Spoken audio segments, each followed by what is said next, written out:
नमस्कार दोस्तों, मैं साकिब मलिक स्टडी ट्रायंगल में आप सभी का स्वागत करता हूं।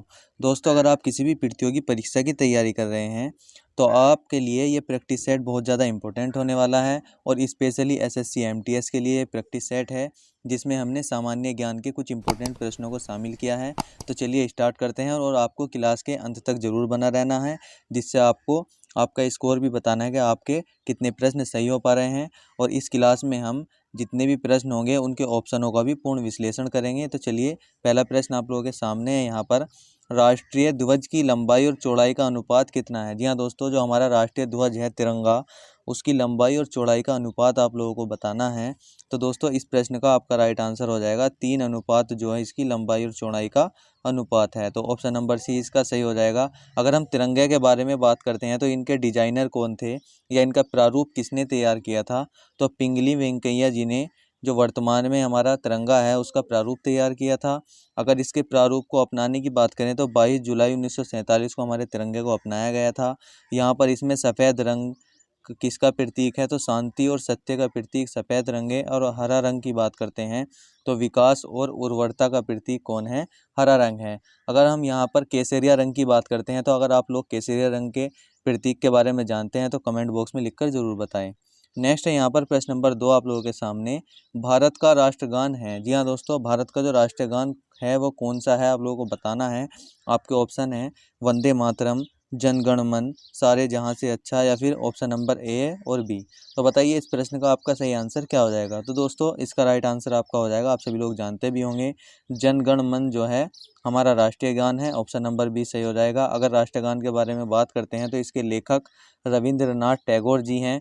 और पहली बार ये कब गाया गया था, 27 दिसंबर सन 1911 में, जब कलकत्ता अधिवेशन हुआ था कांग्रेस का, तब ये पहली बार गाया गया था।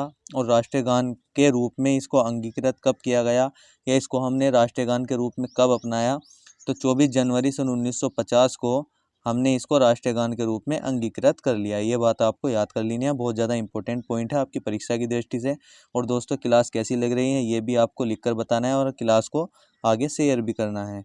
तो प्रश्न नंबर 3 आप लोगों के सामने है, भारत का राष्ट्रीय नदी है। जी हाँ दोस्तों, जो भारत की राष्ट्रीय नदी है वह कौन सी है। आपके ऑप्शन है कोसी, यमुना, ब्रह्मपुत्र या फिर गंगा। तो दोस्तों, इस प्रश्न का आपका राइट आंसर हो जाएगा ऑप्शन नंबर डी, भारत की राष्ट्रीय नदी को क्या हो जाएगी, गंगा नदी जो है भारत की राष्ट्रीय नदी हो जाएगी। अगर भारत के राष्ट्रीय और अन्य चीज़ों की बात करते हैं तो आप यहाँ पर देख सकते हैं, भारत का राष्ट्रीय मोर, राष्ट्रीय पक्षी जो है मोर हो जाएगा।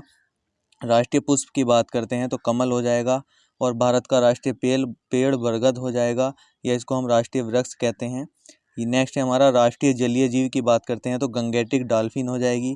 और राष्ट्रीय पशु की बात करते हैं तो बाघ हो जाएगा। और राष्ट्रीय गीत वंदे मातरम है।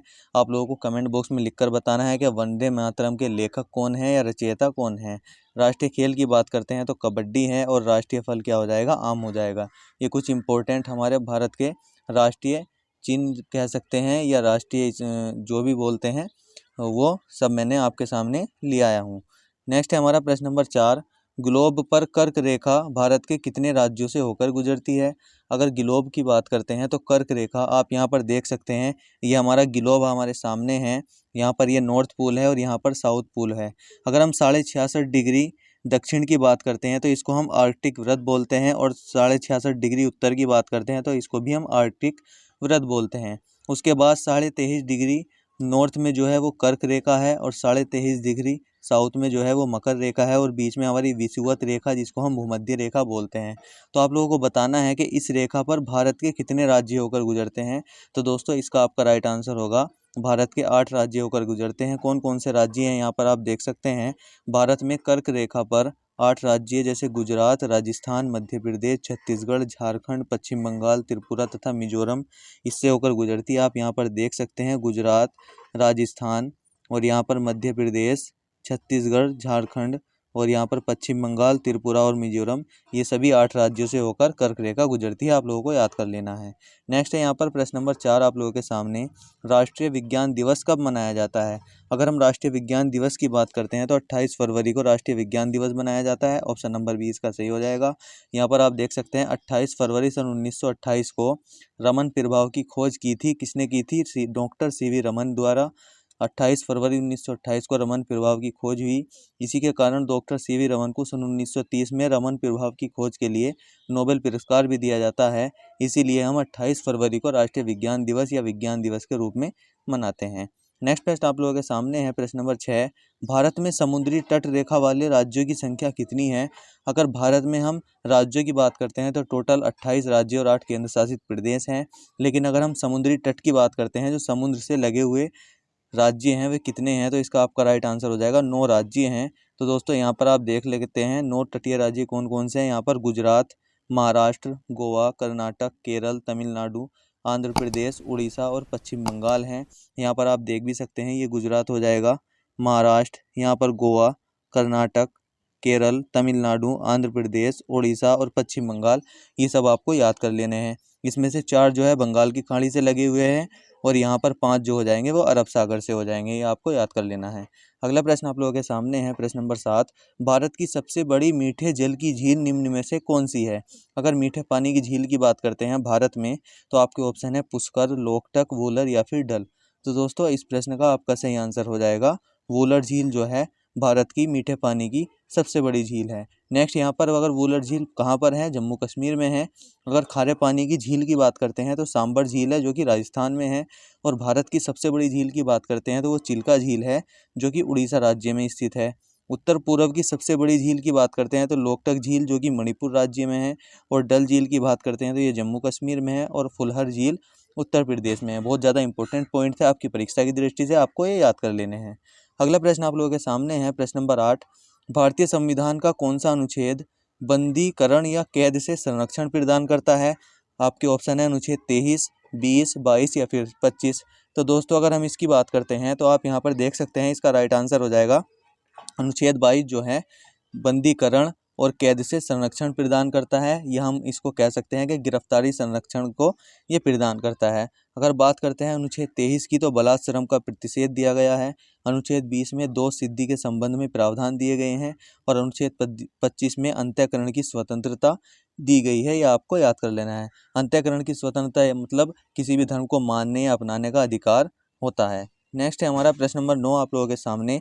भारत के तीसरे उपराष्ट्रपति कौन थे? अगर भारत के तीसरे उपराष्ट्रपति की बात करते हैं तो सबसे पहले हम यहाँ पर देख सकते हैं अनुच्छेद 63 के अंदर राष्ट्रपति का उल्लेख है। और अनुच्छेद 64 में लिखा गया है कि उपराष्ट्रपति जो है राज्यसभा का पदेन सभापति होगा। अगर वर्तमान में हम उपराष्ट्रपति की बात करते हैं तो कौन है? जगदीप धनखड़ जी है। और पहले उपराष्ट्रपति की बात करते हैं, जो भारत के सबसे पहले उपराष्ट्रपति थे, तो वो डॉक्टर सर्वपल्ली राधाकृष्णन थे, जो कि 1952 से लेकर 1962 तक थे। और दूसरे उपराष्ट्रपति की बात करते हैं तो डॉक्टर जाकिर हुसैन, जो कि 1962 से लेकर के 1969 तक थे। ये आपको याद रख लेना है। और तीसरे कौन थे? वो वीवी गिरी थे। तो दोस्तों इसका आपका राइट आंसर हो जाएगा ऑप्शन नंबर 1, वीवी गिरी जो है भारत के तीसरे उपराष्ट्रपति थे। नेक्स्ट है हमारा नेक्स्ट प्रश्न आप लोगों के सामने है, प्रश्न नंबर 10, जो कि आपकी क्लास का आज का आखिरी प्रश्न है। भारत के नए महान्यायवादी, या जिसको हम अटॉर्नी जनरल बोलते हैं, वे कौन बने हैं? आपके ऑप्शन है मुकुल रोहतंगी, के वेणुगोपाल, जगदीप धनखड़ या फिर आर वेंकट रमणी। तो दोस्तों अगर हम महान्यायवादी की बात करते हैं तो इसका आपका राइट आंसर हो जाएगा, जो वर्तमान में नए बने हैं, आर वेंकट रमणी उनका नाम है। ऑप्शन नंबर 4 इसका सही हो जाएगा। यहाँ पर अगर महान्यायवादी की बात करते हैं तो अनुच्छेद 76 में महान्यायवादी का उल्लेख है। और इसकी नियुक्ति कौन करता है? राष्ट्रपति करता है। और यह सरकार का कानूनी सलाहकार होता है। यह बात आपको याद रखनी है। तो दोस्तों आपको क्लास कैसी लगी है कमेंट बॉक्स में लिखकर बताइए। अगर आप हमारे चैनल पर पहली बार आए हैं तो चैनल को सब्सक्राइब जरूर कर ले और हमारी वीडियो को लाइक और शेयर जरूर करना है। धन्यवाद दोस्तों, जय हिंद।